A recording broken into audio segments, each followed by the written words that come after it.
Inter and Bayern have wrapped up the titles in their respective leagues, but the battles for relegation in Europe are still burning hot. The most classic match in Spain has a chance to have a first happen this weekend.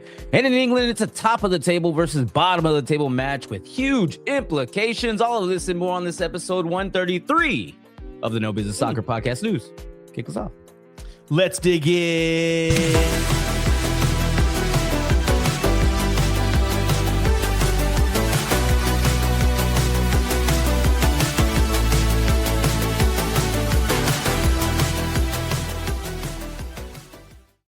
Welcome back to the No Business Soccer Podcast. I'm your host, Snooze, and we're here with the full fam today.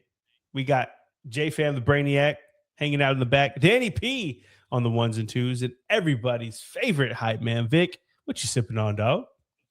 Well, John got to me. He finally got to me. He called me out. J-Fam is who I'm talking about. He called me out about not having a cocktail. And so I said this week, to hell with that still. I am drinking still Austin Blue Corn. It's the one from 2 years ago. I haven't been able to find the last two batches because it's like that hard to find. And still Austin stuff goes off the shelves in like 60 seconds. It sucks. So I'm just going to reminisce about this old bottle I have and probably finish it before it oxidizes.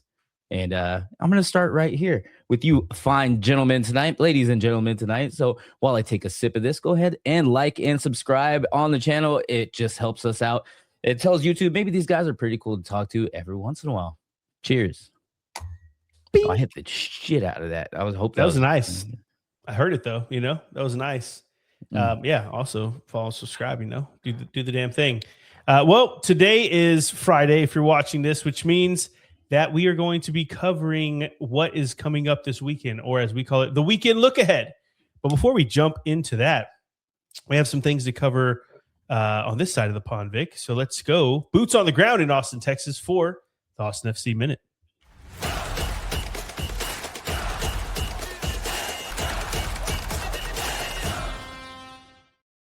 Yes, sir. Yes, sir. Well, this weekend we have a Mother's Day matchup with Austin FC as they head to Minnesota. We only have one scratch that I know about right now. That's Robert Taylor. So that means that, we have our starters back, our boys back, Danny Pereira, Brandon Vasquez, and of course, Owen Wolf. I can't say that enough.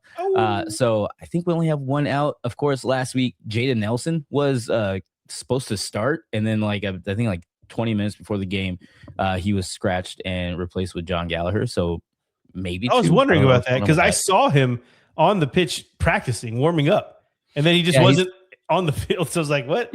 I don't know.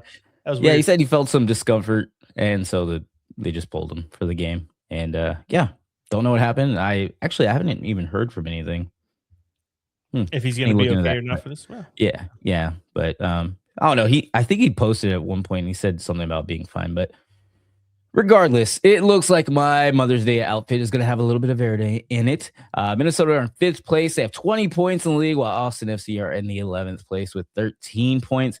But I do see Austin gritting out a win this weekend, and I do expect maybe a full 90 minutes, maybe like 60, 70 minutes from one of our three boys that have been injured lately. So we will see. I think they get the start. And not only that's just the Austin FC news. It was just announced today or yesterday, if you're watching this, World Cup parties in Austin. They're going to be taking over Auditorium Shores, and then also another block. I forgot what it was because I just read about it, where it's going to be like just walking only. It's just going to be all free fan fest for World Cup come June. Nice. And yeah, it's going to be pretty fun. I'll find some more details on it, and I saw the post before it comes up. I didn't know that they put out the details, though. That's awesome. Yeah. June, I think 11th and 12th, they're going to have Auditorium Shores that just have like a fan fest. But something else is going on like the next month everywhere. So what games are those? Let's have you seen? Let's see. Let's see. I mean, real quick. World Cup schedule. June. Oh, you know what? I have it on my calendar. I synced my calendar. Ooh. Yeah. June England, 11th. Costa Rica. Yeah. 10th and 11th, Mexico and South Africa. Wait, June or July? June. Those are the opening matches. They're going to have Auditorium Shores taken over. because I But have. there will be things for a month, apparently, all around. Okay. Because I have June 11th as Mexico, South Africa, like the opening day, right? So Mexico, South Africa, South Korea, Czech Republic. Cool. Yeah. Wow. So exciting times for Austin and, the football culture here. Can't wait. Yes. Can't wait either. And I have to, What that means, right? to say, I saw I don't know who put it up, but I saw a No Business Soccer podcast sticker on one of the posts outside of Austin FC Stadium, outside of QT Stadium. So, nice. Okay, well, we got a lot to cover. So I think before we jump in, let's go ahead and go to the UEFA competitions.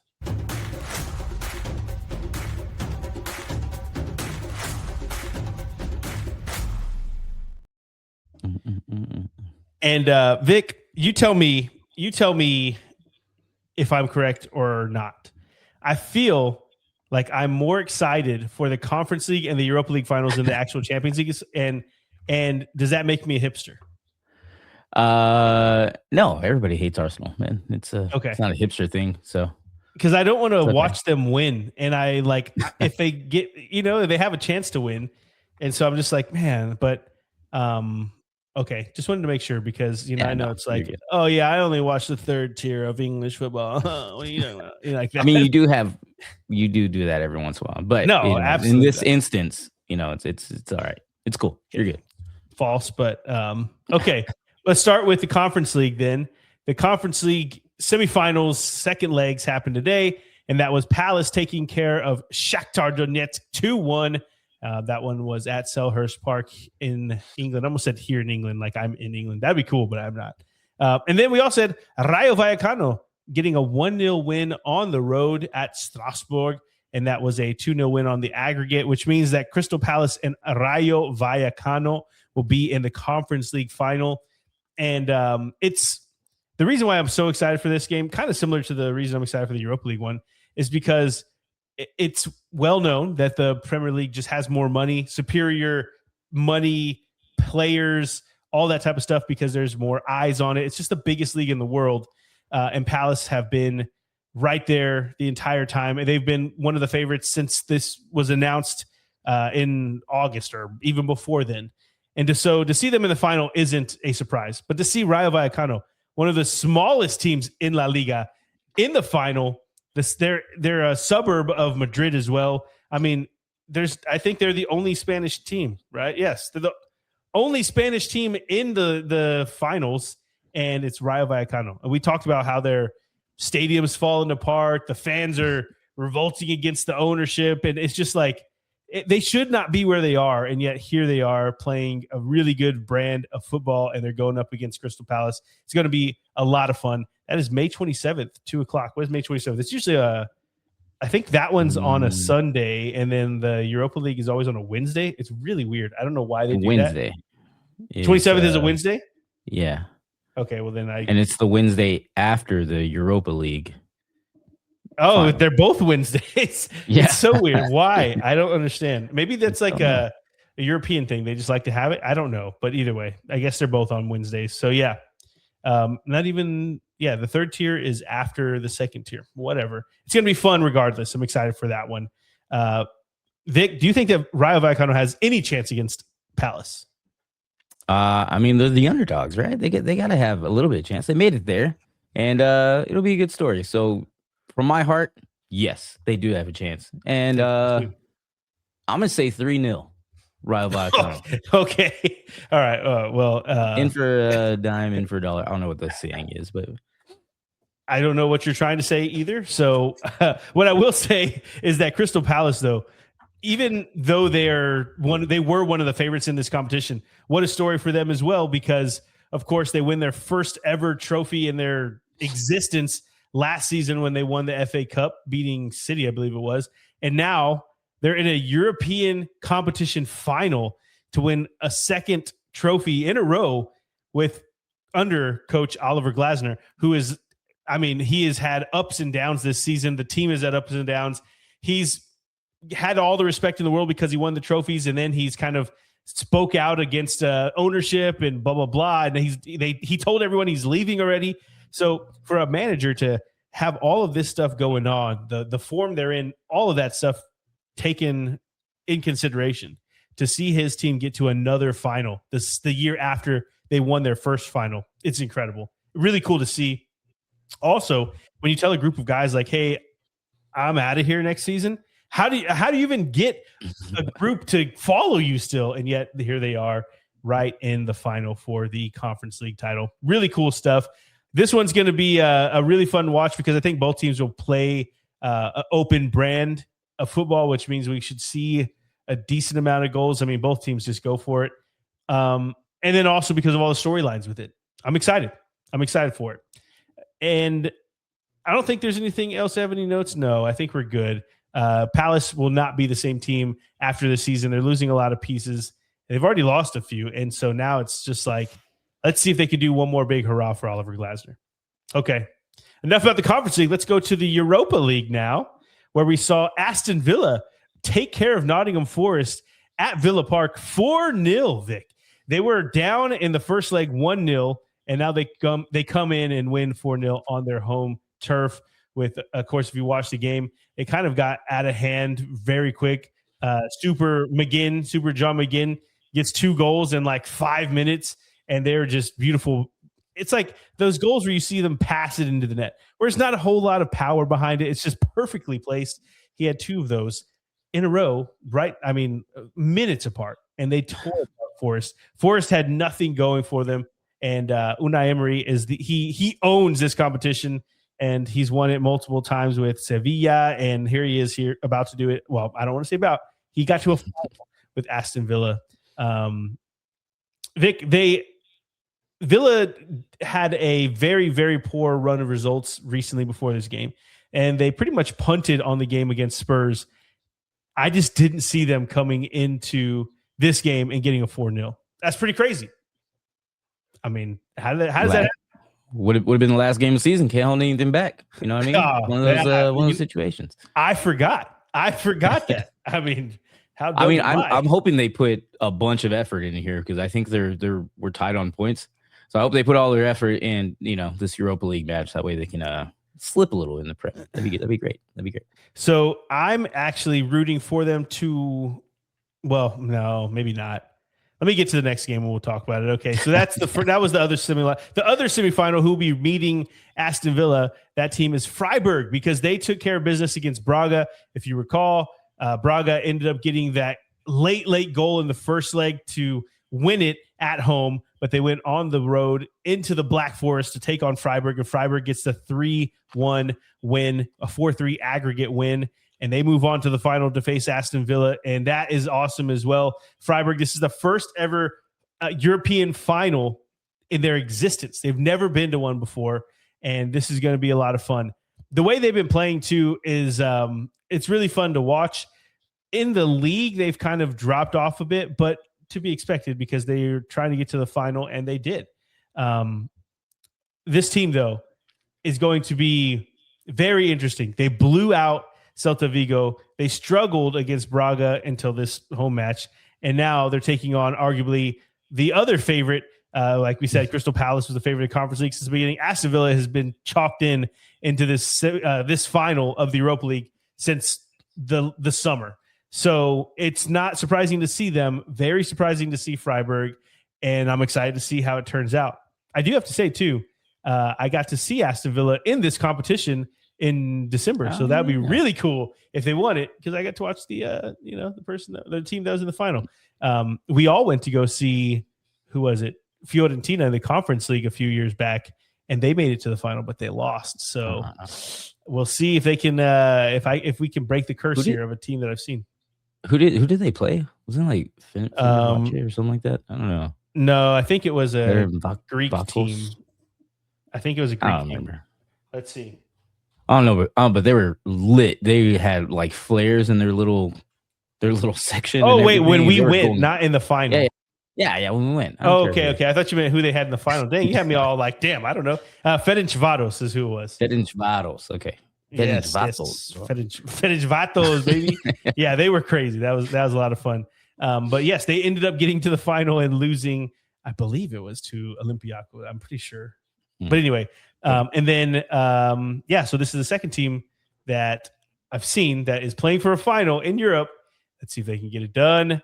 I do fully expect Aston Villa to get it done. And what I was going to say earlier before I got to the Freiburg point is that if Aston Villa stay in 5th place and then they also win the Europa League, the prize for Europa League is the Champions League, which means that the Champions League spot would go down to the 6th spot, which means that we might be able to see Brentford or Bournemouth in the Champions League, which would be kind of cool. And that's the only reason why.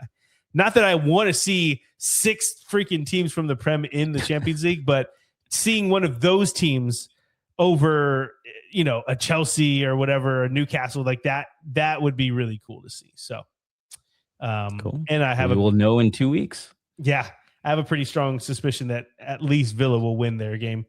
Okay, that's it for the Europa League. Let's move to the Champions League, where we saw Arsenal take care of business on Tuesday against Atletico Madrid 1-0, which means it was a 2-1 aggregate win. And I think not a lot of controversy surrounding this as much as it was in the first one. It was just a pretty plain Arsenal win. I mean, I'm sure there were some aspects of it that Atletico can complain about, but ultimately they just didn't have the firepower like they had in so many other games. And maybe that's because Arsenal defensively is just really, really strong. I've seen so many games where Antoine Griezmann, Julian Alvarez, and then even recently with the guy that came over from Atalanta. What is his name? I'm blanking right now. Ademola Lookman. That is his name. That was a natural pause. No internet problems here. Don't know what you're talking about. Didn't see anything. Anyway, my point was Antoine Griezmann, Julian Alvarez, Ademola Lookman, all of those guys have been tearing it up. And for some reason, they just couldn't get it done when it mattered the most. It almost felt like they were out of steam. Like there was no gears left for them to turn, which is insane when we're talking about a semifinal in the Champions League. Again, that means Simeone doesn't get his team to a final, or they're not going to have a chance to win it, I guess. But it is awesome if you're an Arsenal fan, because it means that your team a week ago or 2 weeks ago was looking like you weren't going to win anything, and now you're on course to win the Champions League, have a chance to, and also the Premier League. So good for them, I guess, I was going to say that part. It was a very terrible weekend and week for hate watchers everywhere, where they were hoping Arsenal went down. The people that were like, oh, Tottenham are in the relegation, they climbed out of relegation. Like, it was like a very terrible week for hate watchers. So why would someone hate watch that? I mean, why would anybody hate watch that? That's not hate watch. It's just interesting. It's an interesting watch. How about that? Nobody does that. Yeah. I mean, Arsenal for sure, but not Spurs. Golly. Anyway. Yeah, for sure. No. All right. Well, that was the first semifinal. The second semifinal was Bayern taking on PSG. And this one was in Munich this time. If you remember, we had a 9-goal thriller the first time around. This next one ended 1-1, which means that PSG move on to the final. And in this game, there was a lot of controversy over a first half red card that could have been called on Nuno Mendes. Also a not called handball, which actually is part of the rule on a athletic podcast. Actually, they were talking about why it didn't make sense to pretty much everybody watching it, including some of the announcers. But it makes sense whenever you're a ref, because you've seen that there are like bylaws, they call them. You can't see my bylaws in the handball ruling. And essentially, if your own teammate kicks the ball into your hand, then you're not obviously trying to block it, because why would you? So it's not a handball. Even though it was extended out and in the box, it was his own teammate that hit. I think it was Neves' hand. I can't remember who it ended up being hit, but either way, extended hand, ball hit, didn't call it. And apparently it's the way they called it correctly. It did not feel that way. Danny P and I were chatting during the game. It felt like everything was going against Bayern. Like they were trying to get PSG to the final, and they ended up getting there. And I would say that those moments would have mattered, because a red card and a penalty would change everything in any game. But the fact that Bayern just couldn't get themselves going like they did in the first game was really it, Vic. Olise was hitting ridiculous shots in the first game. He couldn't get anything to go in this one. Kane, he always scores. So, he got his goal, but that was really it. Even Luis Diaz, who, couldn't Liverpool do with a guy like that? He couldn't get anything going in this game too. And PSG move on. And honestly, I feel like either team would have beaten Arsenal, but now I really think PSG are going to put it on them, Vic. How do you feel? Yeah, I think so. And it sucks because I don't work from home anymore.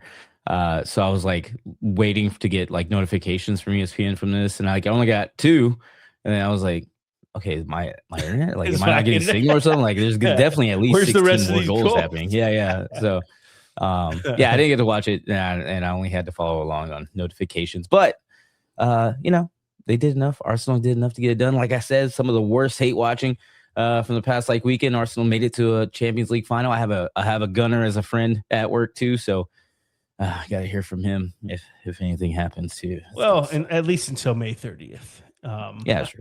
Yeah, I got a little bit of time. He got a little bit of time. He's got a little bit of time to hang out and be able to talk about it. But yeah, I do feel like out of all of the finals, I think that's the one I'm least excited for. Probably because I don't want to see Arsenal win it, and the fact that they have a chance to just pisses me off.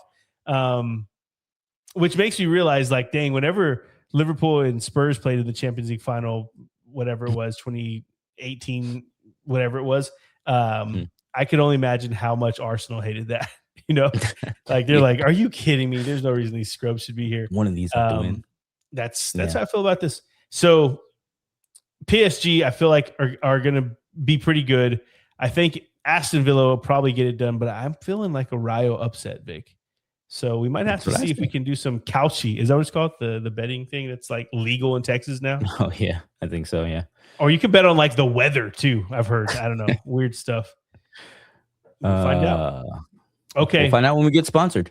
Yeah, I know. Right? Why am I doing free advertisement? Okay. That's long enough for these, but it was the semifinals. This is good stuff. Good games. But we do have a lot more to cover. So let's chug right along. Let's start in Italy. Let's do it. To Serie A.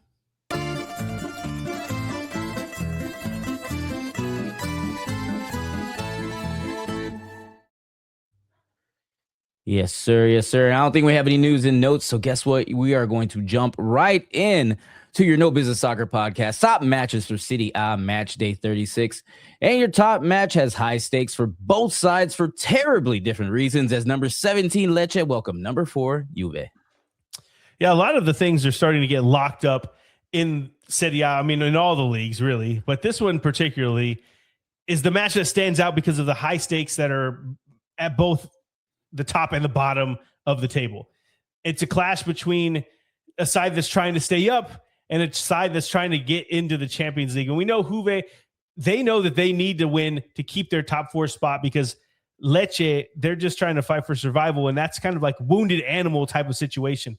But whenever you look at it, Cremonese are facing Pisa, so you think that they're probably going to get a result there. So there's a good chance that Lecce, if they don't get a result, they'll allow Cremonese to sneak back in. And Juve haven't been a team that they were just a couple weeks ago, but let's say a month ago, where they were just tearing it up. They've been able to get got at, we'll put it that way. But man, going into this game, Juve has drawn 2 straight, but was on a good streak before that, as I just mentioned. So we'll see how that momentum carries over, if they have any. And hopefully we get to see something from our boy Weston McKennie, because we need something right around the corner. The World Cup's up, and Pulisic, he's at a, what would we say? He's disappearing. He's doing a magician act. I don't know. Yeah. We need some kind of good juju going, and maybe against the Milkmen, that's just where it's going to happen. It's hard to see Juve dropping points to a team like Lecce this late, but man, like I said, wounded animal game. And that is your top matchup for Serie A match day 36. Let's go ahead and get into the rest of the match day.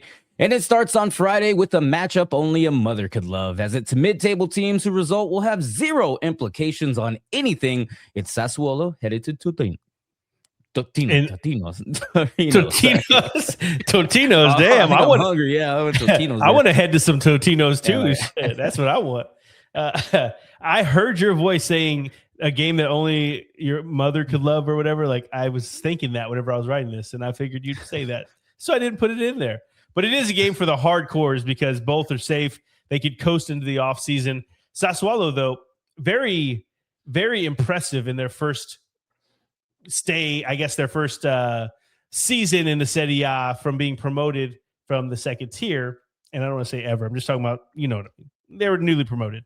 And they're right up there at mid-table, just tearing up teams like Milan and stuff. So another win against Torino. I mean, and we get to really see what this team's about. And it might, if they end strong, I guess, on the last, 3 or 4 more games.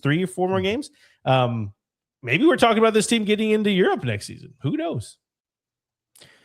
We will find out. We then move to Saturday with Cagliari needing just 1 point to be safe from relegation as they take on number 11 Udinese.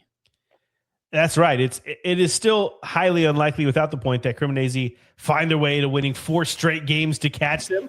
But I think that Cagliari will probably want to get a point at least out of this. Udinese are already safe, and they've been playing pretty well. So it's not like Cagliari gonna slow down, but Cagliari again in the news, not for the team though, but because that's where Kylian Mbappe was with our girl Esther Exposito.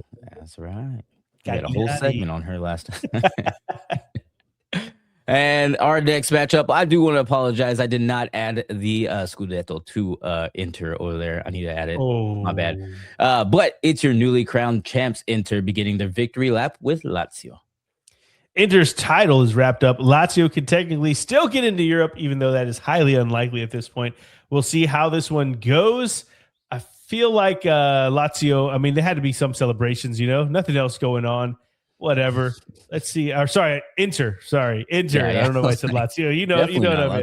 Yeah, Lazio. What are they? Yeah. My point was that Inter celebrating, so Lazio probably get a win. And Saturday ends with your No Business Soccer podcast. Top matchup, that was Juve and Lecce. We talked about that. So we go on to Sunday, as it's future City B contestants Verona taking on a Como side that is trying to sneak into a top 4 finish.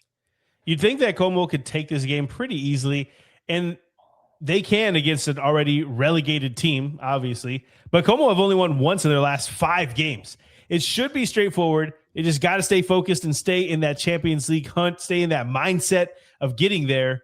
But, man, they are dropping points like flies. Is that a thing I could say? Whatever. I think so. Something like that. But Sunday continues with our Fiorentina also looking for just 1 point to be marked safe from relegation as they welcome Genoa. Neither side is mathematically safe. But, again, it would be a ridiculous run from Cremonese or Lecce to really catch these teams and send them down. Both sides would do with a point. And the recent games look like it's trending that way. I expect these teams to probably get like a 1-1, something like that.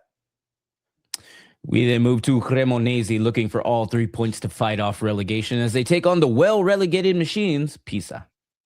And this one, Pisa already gone, but it's a massive game for Cremonese who have to win.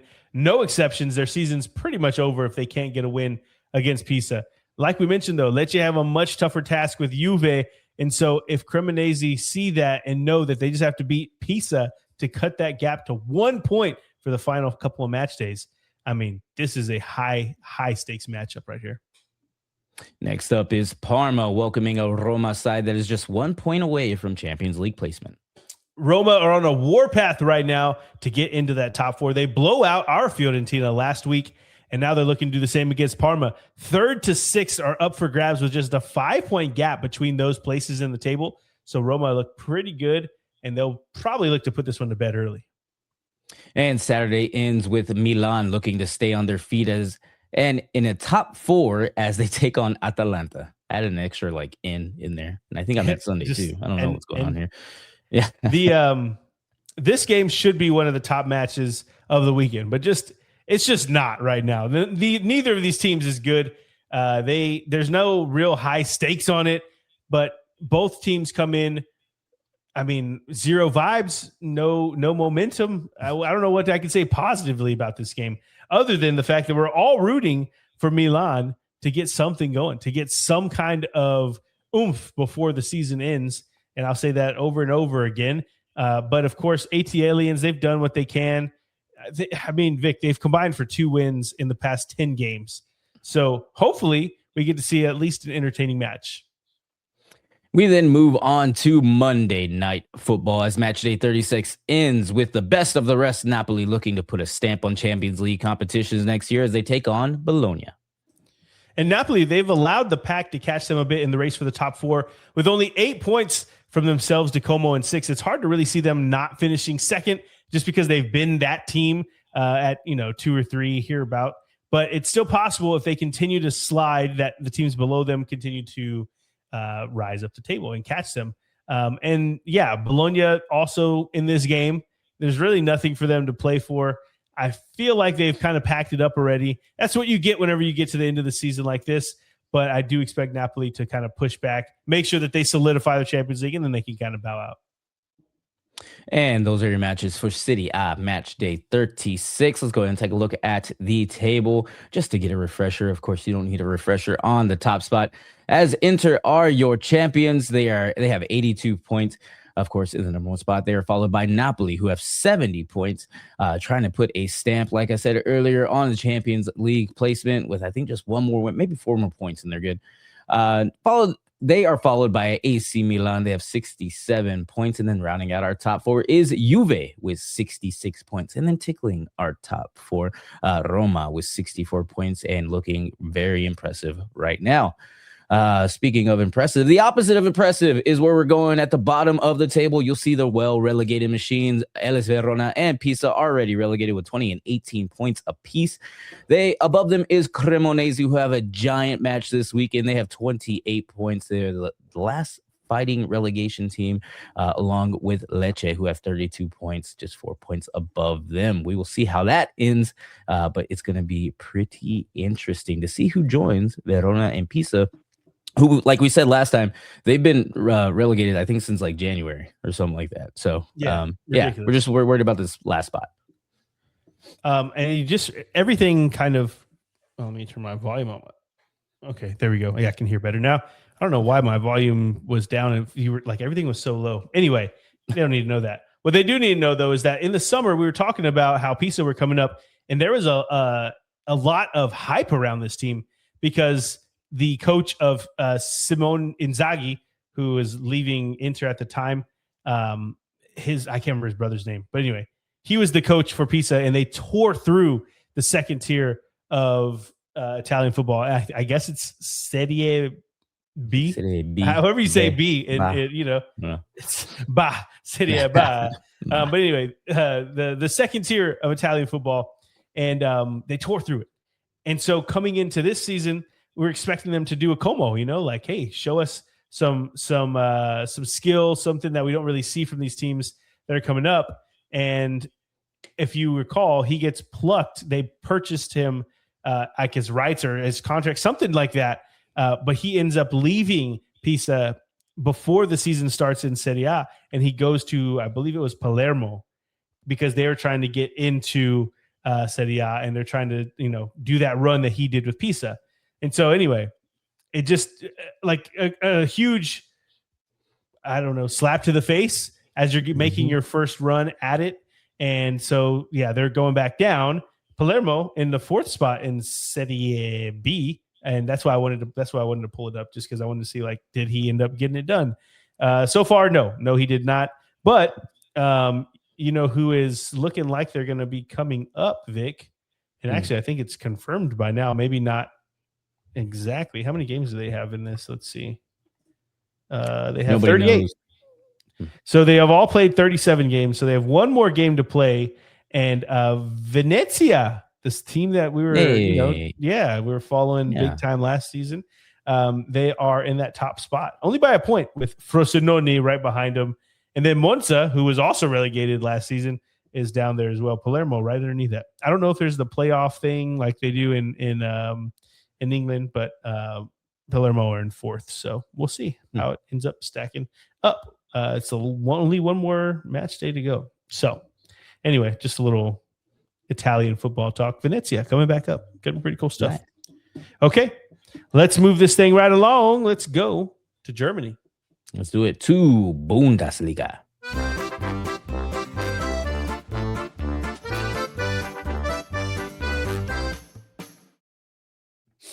Yes, sir. Yes, sir. Pretty quiet in Germany as well. We do not have any news and notes, but that just means we get to dive right into your No Business Soccer podcast top matches for Bundesliga match day 33. And your top match is number 4 versus number 5 as Bayer Leverkusen take on Stuttgart. Winner gets a Champions League spot. And before I jump into that match, I do want to just call out there's always the 5 teams that get in because of the UEFA competition, the UEFA coefficient, when I'm talking about the top 5 to get into the Champions League. And I believe that the Bundesliga, in order to get that extra spot in the Champions League, they had to have either Bayern or Freiburg get to the final. And it looks, well, we know for sure now that Freiburg are in the final. So I don't know if they have to win it to get that spot. But anyway, could be extra reason to go for Freiburg if you aren't necessarily, an English Premier League fan. But the Bundesliga looking to get that 5th spot. See. Sorry, I had to clear my throat. But back to Stuttgart versus Leverkusen. This is essentially a Champions League playoff at this point. They're level on points with 2 matches to go. And just a couple of weeks ago, it looked like Stuttgart were destined to get in. But now it's Leverkusen who come into this game on fire. Leverkusen have won 4 of their last 5 games and shot up the table to sit in the top 4. Another thing to note, though, is that both teams are tied for second most goals in the league, only behind Bayern. They both on 66 goals.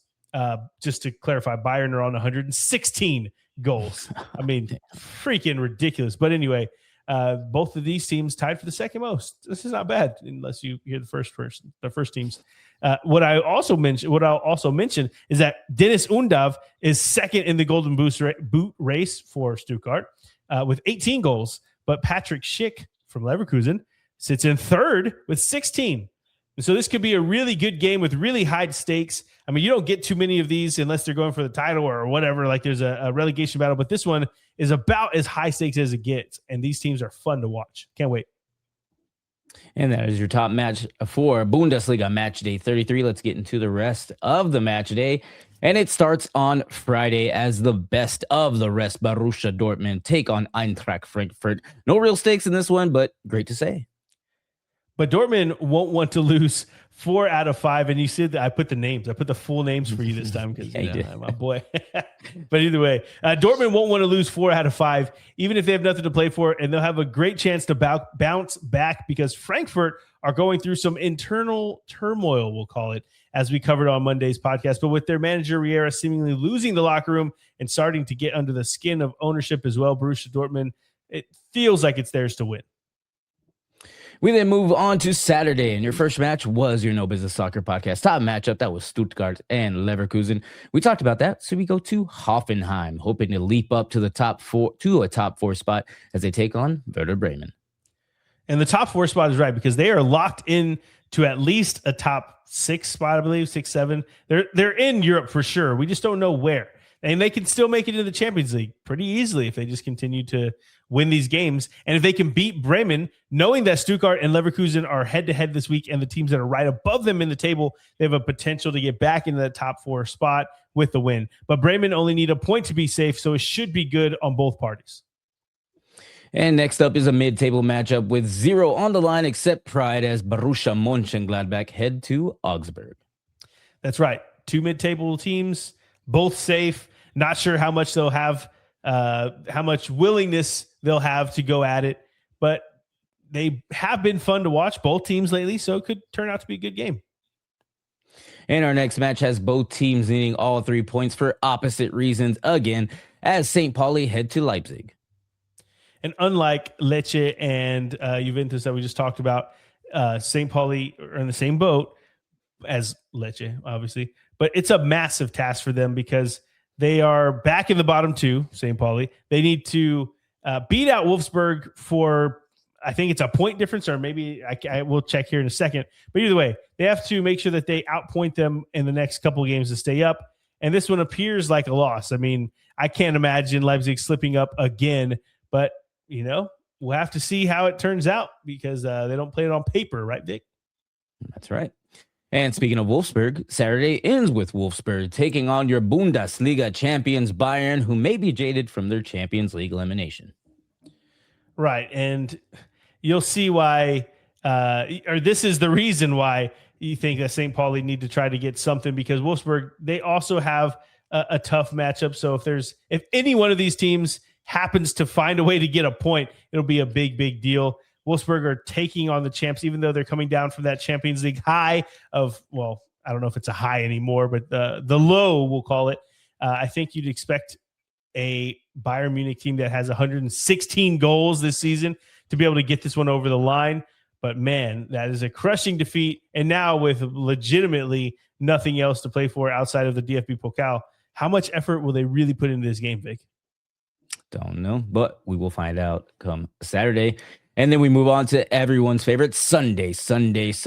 And it starts with the Battle of the Bergs as Freiburg head to Wolfsburg.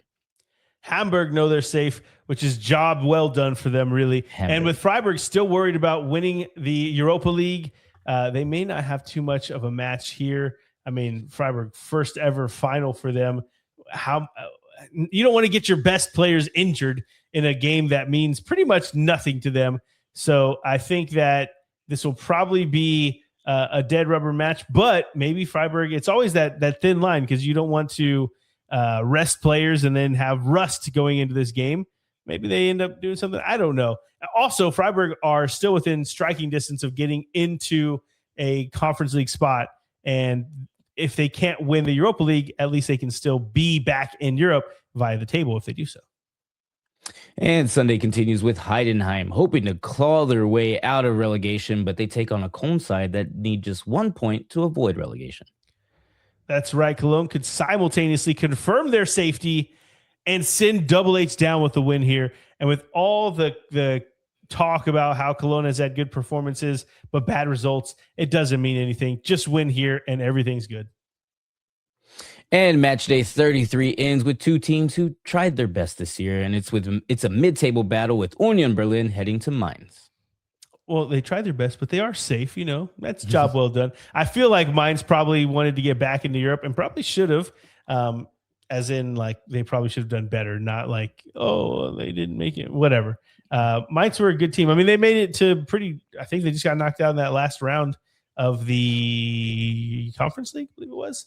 But either way, both of them can take their foot off the gas now. I don't think that Union Berlin will, though, because they still have the first female head coach in the interim since even to coach in the top 5 leagues. So they got 1 point. Maybe they're going to go for three more. And those are your matches. Maybe. Yeah, those are your matches for Bundesliga match day 33. Let's go ahead and take a refresher of the table. Of course, no need to refresh. On the top spot is Bayern Munich have been your champions, I think also since January. They have 83 points. They are followed by the best of the rest, Borussia Dortmund with 67 points.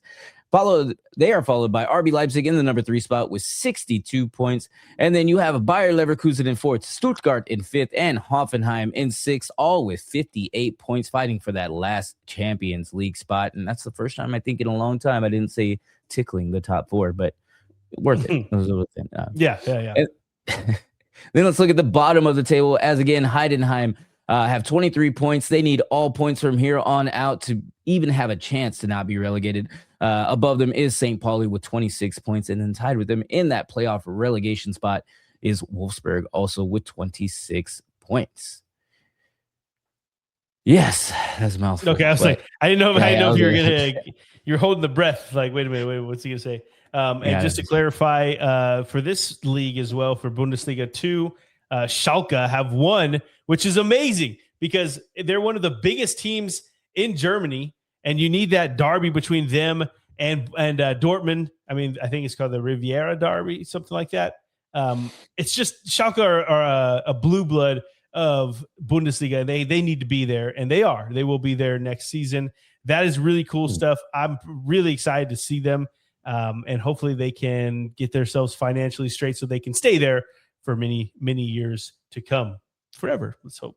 Elversborg is also there. We talked about there's still 2 match days left, but looks like Elversborg is probably going to get it done. If not, it will be Hanover or Paderborn that are right there beside them.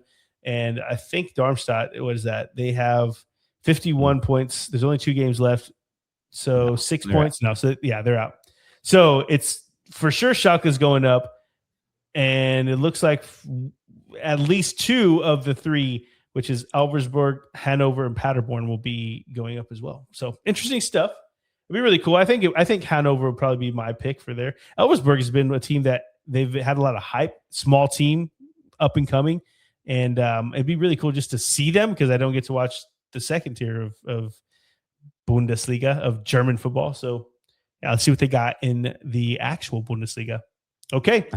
I think I also have a soft spot for Schalke because I think like maybe my second year playing FIFA, they signed me as like my career. Oh, hey, cool. And I would always be like, why does it have a number in it? Why is there a number in this? Like, it was 04, Schalke 04. So can't wait to do some research on Bundesliga teams. I know. I was thinking about it. If the teams are coming up, like if it's Monza and Venezia in Italy, I'm like, oh well, not a lot of research to do. We've already done them.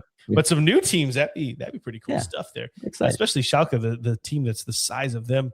Incredible stuff. Okay, let's keep the train moving. Vic, let's go to Spain. Let's do it. To La Liga.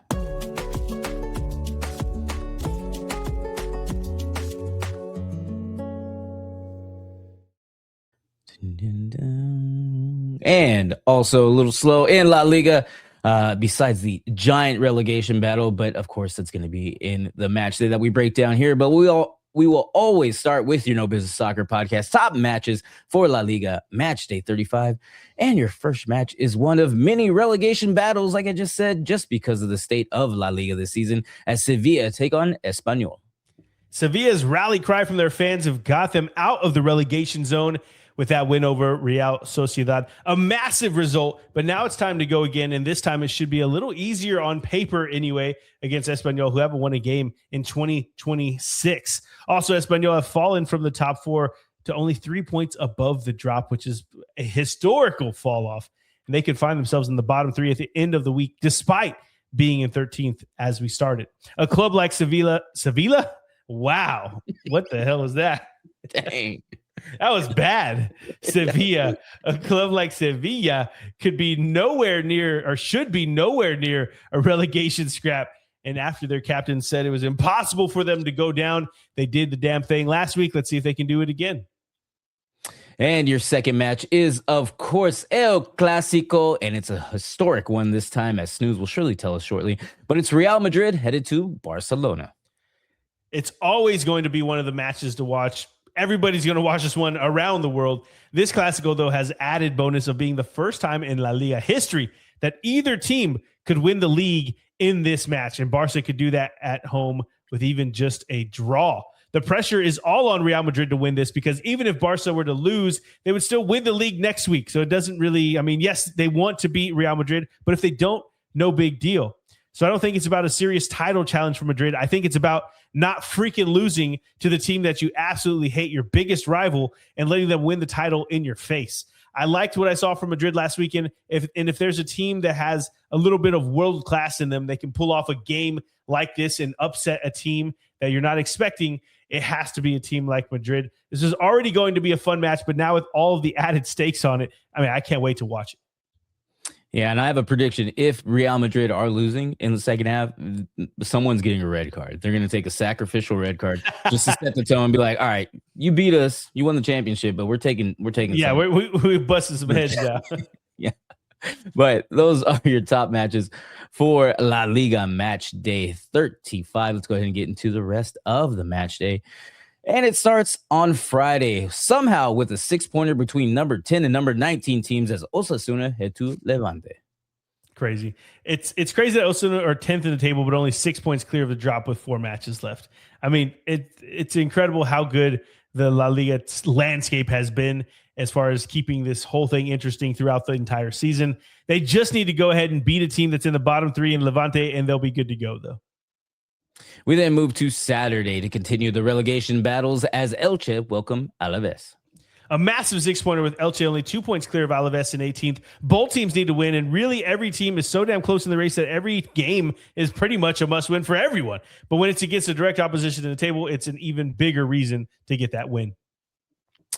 Next up was one of your No Business Soccer podcasts top matchups. That was Sevilla and Espanyol. We already talked about that. So we move on to Atleti, looking to clinch a Champions League with 3 points as they take on number 6, Celta Vigo. I have a bad feeling about this match, though, for Atleti, honestly. They really only had the Champions League left to play for, and now that they're out, there's no telling how they feel or how they're going to play coming into this game. Celta know that they need to continue to win after losing 3 straight prior to their win last weekend, and knowing that they're barely holding on to a European spot, a team with a lot to play for against a team that has nothing to play for, it doesn't bode well for Atleti. And Saturday continues with a royal battle as Real Sociedad take on Real Betis. A royal battle. I like it. A royal rumble. It's just, it's job. Yeah, right. It's job well done for La Real already. I'm sure they'd like to win some of the games going into the offseason, but they won the Copa del Rey and locked up Europa League already. So there's no reason to risk injury going into the summer in the World Cup. It's almost blasphemy to speak about, but they're 7 points clear of the bottom 3, Vic. That is crazy that there's 4 games left and they're still only 7 points clear. So it's highly unlikely that they end up getting relegated, especially being in 9th place right now, or 9th in the table, but it's not mathematically impossible. We then move on to Sunday, as Villarreal head to Mallorca, who are fighting for their lives. Mallorca's run of only 1 defeat in the last 5 games could come to an end as they take on the informed Villarreal. It's basically like Atleti versus Celta, except for Mallorca are fighting for survival. But then you see the performance that Yellow Submarine gave against the bottom 3 team, Levante, last week, where they put 5 goals past them. And really, it is going to be a tough game for Mallorca. Next up is Athletic Club, looking to be one of the few safe from relegation with all 3 points as they take on Valencia. Valencia will be particularly annoyed how things have gone down at the bottom of the table because they really did a great job with their to claw their way up to 12th, and it felt like they could cruise into the offseason, but now they've slipped up a few times and find themselves just 3 points from the drop. And the way that Athletic looked last weekend tells me that they aren't pulling their punches in this one. This could be a sneaky good one. And Sunday continues with bottom of the table, Oviedo looking to play spoiler to Getafe's hope for European competitions. Getafe still have a shot at getting into Europe and at the expense of Celta Vigo. It's just no longer in their hands as they're 3 points behind them. But with Celta having Atleti suddenly taking care of business against a relegated Oviedo side has a little bit more pressure. And Sunday ends with your other No Business Soccer podcast top matchup. That is El Clasico that we already talked about. So we will move on to Monday Night Football and the end of your match day 35 as Girona look to turn things around just in time as they take on mid-table Rayo Vallecano. It's a bigger match for Girona for sure, as they are still trying to ensure La Liga safety. The points gap is just 2 points for them. And I said that they would be relegated back in September. But after the first 3 or 4 games, they were dog shit bad. And that's why I said that. They've turned things around, though. And it's just weird to see them now where they're very, very close to relegation again. And I don't think they're bad anymore. But 3 straight losses could do that to you. Rayo aren't technically safe either, but they should be more worried about recovering from Europe and getting ready for that final they have. I think it's a good opportunity for Girona to get a win. And those are your matches for La Liga match day 35. Let's go ahead and get a refresher of this crazy table in La Liga. Even starting at the top, as Barcelona are number 1, they have 88 points. They're followed by Real Madrid, who are number 2 with 77 points. And again, they play each other this weekend. El Clasico. Barcelona can win against Real Madrid. It doesn't get any better than that. And then we go on to the number 3 spot as Villarreal have 68 points. And then rounding out our top 4 is Atleti with 63 points. Then tickling our top 4, I get to say it again, is Real Betis. They have 53 points. And then we look at the bottom of the table. Nobody has been eliminated yet, but Real Oviedo have the best chances to get eliminated. They have 28 points. And I should be saying relegated. Eliminated, I think, is a very American thing. Every time I say that, I try not to. So, but they are topped by Levante in the number 19 spot with 33 points. And then Alaves have the last relegation spot in the 18th spot with 36 points. But all the way up, you have Sevilla, Girona, Mallorca, Elche, Espanyol, Valencia, Rayo Vallecano, Osasuna, and Real Sociedad, Athletic Club. They're all just 8 points away from relegation with 12 points up for grabs. And again, a historic year for La Liga in the relegation race. And man, it's going to be it's going to be so fun to watch this next few weeks, the last few weeks, actually, see how much this changes. Because I know you haven't taken a screenshot the past couple of times, but I do have all the screenshots, News. We can go through them near the end of the season. Okay. Yeah. I have actually. Thank you very much. Yeah, that's right. And really quickly, the teams that would be moving up are Racing, which I don't even know if I've seen in La Liga before, but they're just called Racing. Almeria, which I have seen, and it's been a while, and also Deportivo, which is not Deportivo Alaves, but Deportivo La Coruña, which is very cool to say. And I was looking at it, Las Palmas, they're not out of it yet. They're a little far behind. And then the other teams that were relegated from last season, Valladolid and Leganés, 15th and 16th place in the second tier. So, yeah. Holy dolies. Yeah, Holy Dolly. That's right. All the way down at the bottom. But, man, Las Palmas, the only ones carrying the torch from last season, they got relegated. Okay. That is it for Spain. We're already getting real close to that hour. So let's move right along to England. Let's do it to the Prem.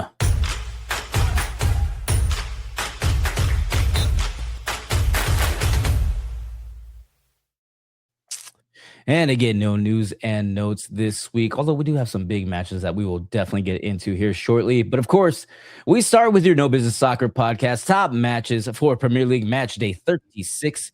And your top match is Nottingham Forest, looking to get out of the relegation battle as they take on Newcastle United. Now that Forest are out of the Europa League, it's all eyes on the Prem, and Newcastle finally put a stop to their losing streak against Brighton. But can they build off of it is the question. This one's super interesting because Forest could be drawn further into the relegation battle with a loss. But just when you thought all hope was lost for Newcastle, they get a much-needed win, and suddenly Eddie Howe could save his job with a couple more late-season wins. And maybe it starts with Forest on the road. We will see, but that is your No Business Soccer podcast top matchup for the Premier League match day 36. Let's jump into the rest of the match day. And it starts on Saturday, bright and early, as Liverpool look to not drop any more points as they take on a Chelsea side that are on a historic losing streak.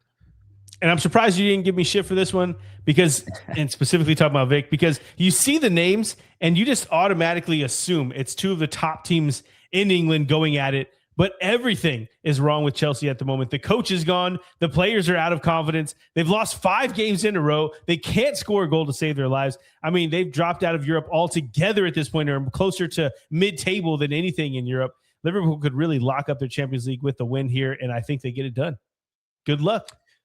Appreciate it. I won't give you shit about that one. There's one that I thought should have been a top matchup. But we'll talk about that later. Yeah. But we then move on to Bournemouth, looking to keep a hold of their Europa League spot, and they take on a Fulham side that has been anything but consistent. Bournemouth are close to locking up Europe, and if Villa continue to slide in the league, they might find themselves jumping them into the Champions League. The Cherries are oh so close, so let's see if they can handle the pressure at Craven Cottage and get a win this weekend. And also, as while they're trying to catch Villa, they're also hoping that maybe Villa stay in 5th place and they just win the Europa League. That'll work too. Crazy. Next up is in there, a weird mindset to be in. Like on one hand, you're going for them. On the other hand, you're like, I'd rather just get in. Next up is Sunderland, looking for a win for pride and to shake things up in the top 5 as they take on number 3, Manchester United. Manchester United locked up the Champions League and are on a 3-game winning streak as they enter the Stadium of Light. You got to think that the Black Cats will be turned up for this game. All the new clubs that come up are against Manchester United. I think it's going to be closer than it probably looks on paper. And Saturday continues with Brighton looking to get back on the unbeaten track and they have a good chance to do so as they get bottom of the table, Wolverhampton. Yeah, this one's my shortest match notes. Brighton need a get-right game, and Wolves are pretty much a get-right game. So there you go. That's it. And Saturday ends with Brentford looking to play spoiler as they head to Manchester City. Is this the one you were going to say? Is this the one? No. Oh, wow. Okay. City slipped up against Everton on Monday. And even though Brentford are in the top 7 and beat the brakes off of West Ham pretty heavily last weekend, let's not forget that they had drawn 5 out of 6 games, and then they lost to United prior to that win last weekend. So I think City can get back on track pretty easily here. We then move to everyone's favorite Sunday, and it starts with your No Business Soccer podcast top matchup, that was Nottingham Forest and Newcastle. We already talked about that, so we move on to two teams that are winless in each of their last 3 match days as Everton head to Crystal Palace. Everton are still dreaming of Europe, and it's a good time to get Palace, who are punting on the Prem while focusing on the Conference League title. Even at Selhurst Park, I think Everton have a great chance at getting 3 points. Next up is the already relegated Burnley, looking to shake things up in the top 5 as they take on Aston Villa. Burnley are down. Villa are off to the Europa League final. It's a good chance that Villa win, even if they rotate that squad, which is good for them because they only have a 6-point gap to stay in the top 5. And this is the match I'm talking about. Sunday ends with West Ham taking on Arsenal. And what do you think, Snooze? Do you want West Ham to win, or do you want them to give Arsenal the title? Yeah, this one does have a lot of heartstrings being tugged at it, but ultimately I only want to see Spurs stay up. So that's why I didn't put it up there, because I feel like Arsenal are just going to whoop that ass. But again, the way I have it written down, it's no big deal, right? The Hammers just have the small task of ending Arsenal's title run to stay in the Premier League. I mean, it's just a big game for them. Even a point would really do from this game. It's a tough task for anyone, though.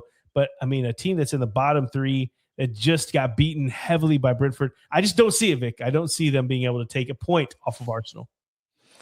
Oh, no. I just know that West Ham are going to have a lot of supporters this weekend. So I'll be but we'll go ahead and move on to Monday Night Football, as the Tottenham Hotspur will know exactly what they're playing for as they welcome Leeds United. And man, it's that, like, just you saying those words is like how makes me feel anxious with that, because we usually see that 40 points is about good to stay in the league. They say that as long as you reach that 40-point mark, you're good to stay up. But with 3 games left, Leeds are on 43 points, and that's only 7 points away from West Ham in 18th, which, yes, 7 points is a lot, but not whenever there's how many points on the table still, Vic? We have 3 games left, so 9 points. 9, yeah. I mean, it's highly unlikely. But either way, Spurs know that they just need to keep winning to stay above West Ham, and I think that even with a loss, Leeds would still be safe. So it's a big game for both sides, but can Spurs get it done at home is the big question. And those are your matches for Premier League match day 36. Let's go ahead and take a look at the table. Of course, your number ones are still the Gunners. Arsenal, they have 76 points. They're followed by Manchester City in this race to the finish. They have 71 points, also have a game in hand, which will take place on May 17th, I believe. So they could be up to 74 points and just hoping for Arsenal to slip up. And that's why everyone's a West Ham supporter this weekend. But moving on, number 3 is Manchester United. They have 64 points. They're followed by Liverpool and Aston Villa, who both have 58 points apiece, and round out our number 4 and 5, top 4 and top 5. And then you have Bournemouth tickling our top 5. They have 52 points. And then let's look at the bottom of the table, as you have 2 relegated squads. Burnley and Wolverhampton are already confirmed. And then we're just looking for that lucky number 18. Right now it is West Ham United. They have 36 points. They are 1 point behind Tottenham Hotspur, who are going again for the record second straight 17th place finish. It's not a record. Why are you saying that's not a record? Oh, they've finished in 17th more than that? He knows what he's doing. He's baiting me. No, I'm not. What I've done for all the other teams, I think we talked about it already, but Coventry have already won the championship, so they will be in the Prem, and Ipswich Town are right there with them coming up, which I think Ipswich, they didn't go down. Did they go down last season, or it was 2 seasons ago? I can't even remember. Last season. Yeah, so they yo-yoed. They went down, they're coming right back up. But the teams that are in the playoffs, that's the interesting part, because of course in the English Championship, it's playoffs with, what is that? 3, 4, 5, 6. And so that sees Hull taking on Millwall. Actually, that game's tomorrow at 2, so you might want to watch that. Middlesbrough taking on Southampton, and the winners of those will play for that final spot in the Premier League starting next season. So going to be some good stuff, Vic. Okay. Can't wait. Any last things before we get out of here? Got nothing. Then DJ, play our music. Vic, get us the hell out of here. All right, everyone. Thank you for spending time out of your morning, afternoon, or evening to talk about some European football with your boys here at the No Business Soccer Podcast. Be sure to follow us on all of our social medias. Everything is at No Business Soccer Podcast, except for TikTok, except for Twitter. That is at No Biz Sock Pod, because those names were way too damn long. Everyone, enjoy the football this weekend, and we will talk to you all very soon. Peace.